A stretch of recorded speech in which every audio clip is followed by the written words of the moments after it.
আসসালামু আলাইকুম। সবকিছু ঠিক থাকলে আগামী 9 সেপ্টেম্বর ডাকসু নির্বাচনে ভোট গ্রহণ করা হবে।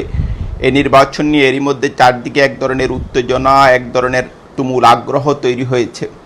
আমরা যেটা দেখেছি যে হাইকোর্টে একটি রিট হয়েছে, নির্বাচন আধা ঘন্টার মতো স্থগিত হয়েছিল, তারপর আবার আপিল বিভাগ সেই নির্বাচনে নিয়ে হাইকোর্টের যে আদেশ সেটা স্থগিত করেছেন। আপাতত নির্বাচন নিয়ে বাধা নেই, তবে আরেকটি নতুন রিট হয়েছে, দেখা যাক সে রিটে কি শুনানি হয়, শুনানির পরে কি আদেশ দেয় হাইকোর্ট।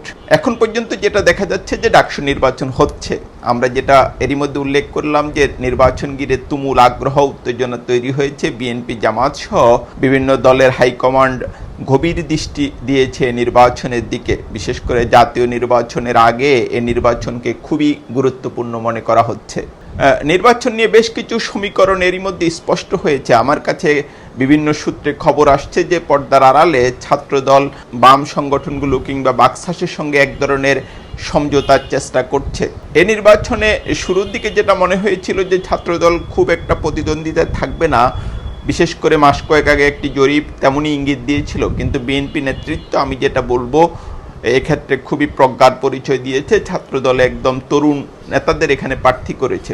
এরপর দৃশ্যপটে বেশ পরিবর্তন আসে। আমি যদি বলি প্রচারণায় অন্তত ছাত্রদলের তরুণ নেতৃত্ব এরই মধ্যে বেশ দৃষ্টি আকর্ষণ করেছে। তবে এটা নিয়ে একটা অন্যরকম একটা সমীকরণও আছে যে এই তরুণরা যদি জিতে যায় তাহলে ছাত্রদলের বেশ কিছু সিনিয়র নেতৃবৃন্দ দলে অনেকটা অপাঙ্ক্তেয় হয়ে যাবেন এবং ছাত্রদলের রাজনীতি থেকে কয়েকটি বেশ মাইনাস হয়ে যাবে।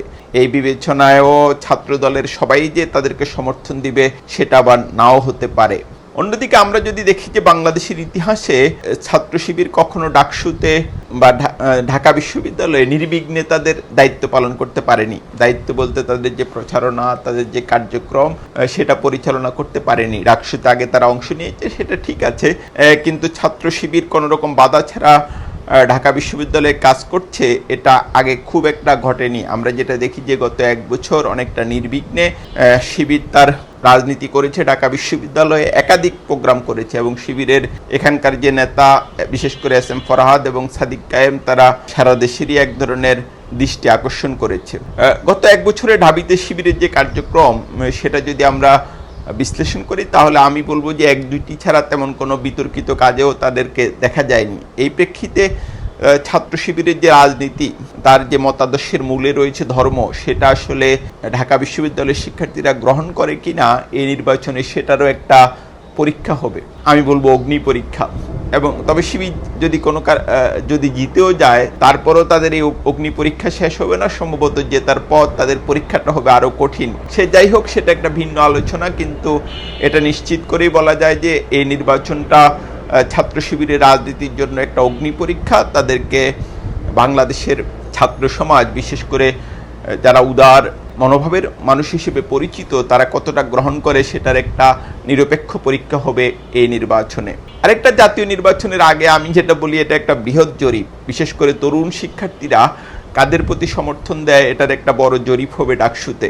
আমি বেশ কিছু মানুষের সঙ্গে যারা ঢাকা বিশ্ববিদ্যালয়ের সঙ্গে সংশ্লিষ্ট, এদের অনেকে, বিশেষ করে কয়েকজন দীর্ঘদিন ঢাকা বিশ্ববিদ্যালয়ে সাংবাদিকতা করেছেন এবং এখনও কোনো না কোনোভাবে ঢাবির সঙ্গে সংশ্লিষ্ট, এরকম কয়েকজনের সঙ্গে আমি দীর্ঘ আলাপ করেছি। ঢাকা বিশ্ববিদ্যালয়ের যে নির্বাচনটা, এটা বোঝার চেষ্টা করেছি। তারা যেটা বলছেন যে নির্বাচনটা হবে খুবই প্রতিদ্বন্দ্বিতাপূর্ণ। শাহেদ আলমরা যেমনটা বলছেন যে শিবির তৃতীয় বা চতুর্থ হবে, কিংবা পিনাকি ভট্টাচার্যরা যেমন বলছেন শিবিরের ভূমিদল জয় হবে। রেজাল্ট যে কোনো একটা হতে পারে, কিন্তু আমার যেসব ব্যক্তির সঙ্গে আলাপ হয় তারা এটা নিশ্চিত করেছেন নির্বাচন খুবই প্রতিদ্বন্দ্বিতা হবে। বিশেষ করে বিপি পদে জয় পরাজয় কয়েকশো ভোটের ব্যবধানে নির্ধারিত হতে পারে।